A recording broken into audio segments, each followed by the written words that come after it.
Um, so, what we are going to be discussing today is our redesign analysis, which for our car, we had a lot of amount of elastic or rubber bands on our car to make it give it a lot of potential energy to hopefully create a lot of kinetic energy. and the friction. We put the rubber bands velocity. around the wheels for to increase the amount of friction for our car, which made the car better. And the amount of support needed to hold the potential energy. We used a pulley system to make sure that the car did not fold to even out the pressure between two pulleys instead of just one.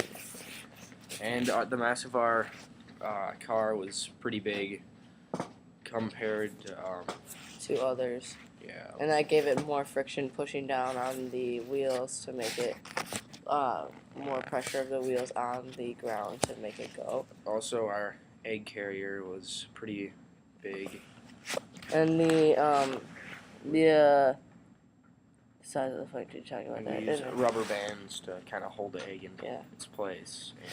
And the use of simple machines, we had a lever for our trigger, and the effectiveness on the trigger was really good. It worked good for our group. And we had a pulley system for our drivetrain, and we had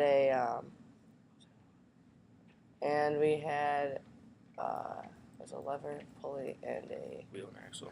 Yeah, wheel and axle for our wheels.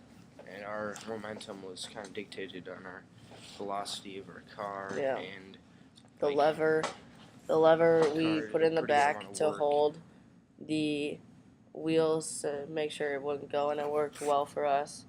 And it had a lot of potential energy because we had a lot of rubber bands, which created a lot of kinetic energy, but kinetic energy was something that we struggled with.